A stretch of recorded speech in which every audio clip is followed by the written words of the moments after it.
According to the Bible, when Daniel's enemies persuaded King Darius to issue a decree stating that for 30 days no one could pray or make any request to any god or person except the king, Daniel disobeyed and continued his custom of praying to his God 3 times a day, with the windows open facing Jerusalem. As a result, he was thrown into the lion's den, from which he miraculously emerged alive. By contrast, Jehovah's Witnesses, who claim to follow the Bible to the letter, stopped saying prayers at their meetings in Mexico for decades. Because of persecution? Not at all. Stay until the end, and you'll find out the reason why Jehovah's Witnesses stopped praying at their meetings for decades in Mexico. When I started attending Jehovah's Witness meetings in Mexico in the early 1980s, one of the things that caught my father's attention the most was that there was no praying and no singing at the meetings. It also struck him as odd that the attendees didn't refer to themselves as a church or a congregation, but as a company. When I began preaching, I was instructed to introduce myself as part of a cultural and educational society. In fact, the society was registered in Mexico in that way. The only publication written and edited directly by the Mexico branch, what later came to be known as our Kingdom Ministry, was called the Watchtower Informant. In it, the words God or Jehovah were replaced with principal teacher or magnificent instructor, while Jesus or Jesus Christ was replaced with great teacher. The Bible was referred to as the translation, or our principal textbook, and the books of the Bible were replaced with numbers, for example, Genesis 1, Exodus 2, Leviticus 3, and so on. Kingdom halls had no signs identifying them and were officially called cultural study halls. Baptism was referred to as the symbol, and so on. To this day, some older witnesses still say things like, when I symbolized myself in 1979 or 1980, and so forth. Now, don't go thinking that this ridiculous language was used all the time. It wasn't as if an elder would stand on the platform and say, according to book number 2 of the translation, the principal teacher appeared to Mr. Moses in a burning bush. Of course, at the meetings Jehovah, Jesus Christ, the Bible, Jehovah's Witnesses, and so on were mentioned by name, and the topics being discussed were addressed quite openly. Still, some of this so-called coded language did seep into the way people spoke at the meetings, specifically words like symbol instead of baptism or company instead of congregation. Something similar happened in the preaching work. No, sorry, we didn't preach. We went out in field service. Of course, it was taught that God's name is Jehovah, that Jesus Christ is his son, that we were there to talk about the Bible, and so on. The one thing that was avoided at all costs was introducing ourselves or saying that we were Jehovah's Witnesses. If, despite having introduced ourselves as part of a cultural and educational society, the householder, quite understandably, insisted on asking what religion we belonged to, the usual answer was that we didn't belong to any, that we were simply Bible students. You may be thinking that Jehovah's Witnesses in Mexico did all this because they were being persecuted, but that's not the case. The law in Mexico has guaranteed freedom of religion since 1860, long before Jehovah's Witnesses even existed. So, to put it plainly, why all the smoke and mirrors? Why so much pretense on the part of Jehovah's Witnesses in Mexico? Don't get impatient. I'll tell you, of course, and the answer may surprise you. But first, let me give you a bit of context.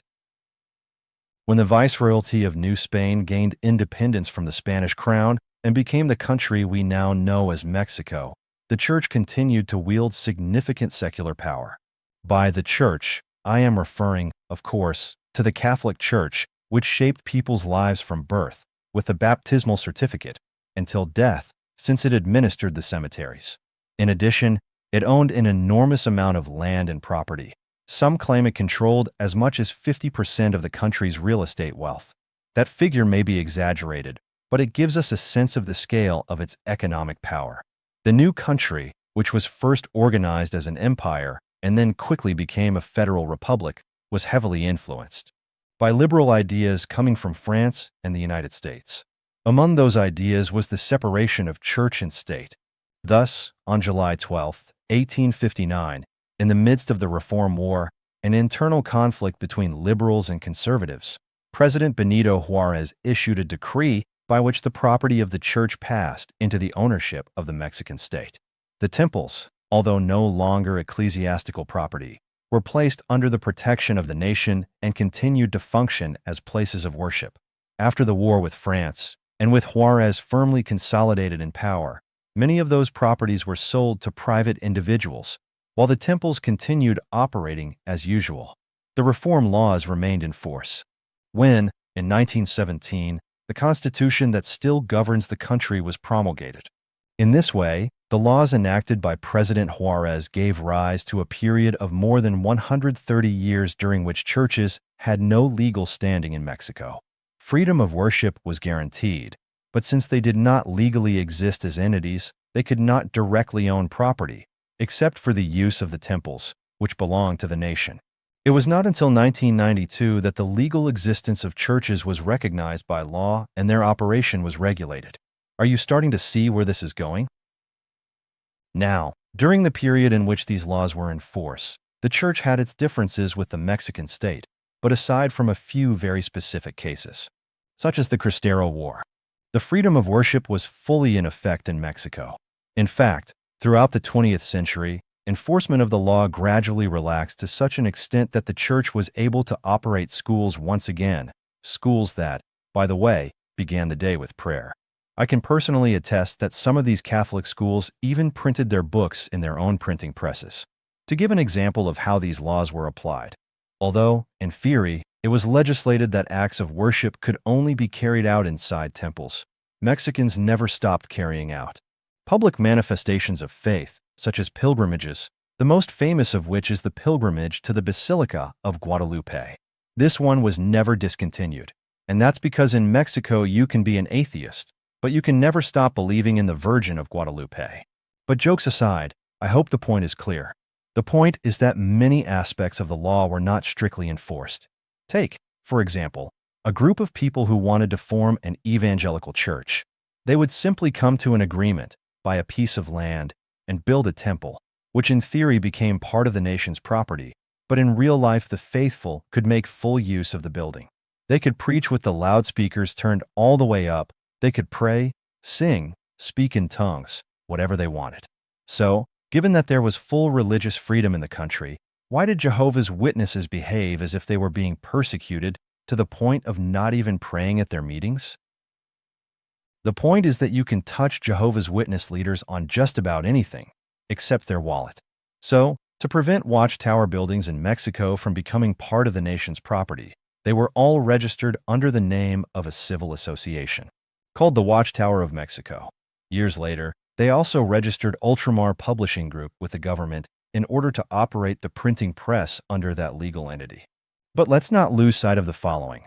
All, absolutely all, religions in Mexico had the right to freely build and use what the law referred to as places of worship, a term the law used to designate any place where a group of people gathered for religious purposes, whether it was called a mosque, a synagogue, a temple, or any other name the religious group chose for its place of worship.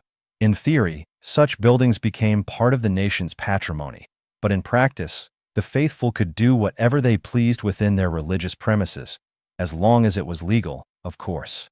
This led to the absurd situation in which all religions met and prayed to their God, with the sole exception of Jehovah's Witnesses, who voluntarily chose to dispense with prayer at their meetings in order to prevent their buildings from becoming part of the nation's patrimony, like the buildings of all other religions. To be clear, the leaders of Jehovah's Witnesses were, and are, willing to have their followers lose their lives for refusing a blood transfusion. They were willing to let them go to prison, as in fact happened in some countries, rather than stop selling Watchtower publications door to door. And yes, my friend, in those days the publications were sold to householders, and today they are still sold, but to the congregation. Yet those same leaders were willing to compromise when it came to saying prayers at their meetings, just to be sure of maintaining ownership of buildings that, in any case, they could use however they pleased, just like every other religion, following the same line of reasoning that Jehovah's Witnesses themselves often use. What would the prophet Daniel have thought of them? He who was willing to be thrown into the lion's den rather than compromise on continuing to pray to his God 3 times a day, with the windows open facing Jerusalem. Let me ask you something. Do you want this content to reach more and more people who need it? It's really simple, and it doesn't cost you a thing. Just hit subscribe, turn on a notification bell, leave a like, and share this video with anyone you think it could help. Thank you for being part of this project. See you soon.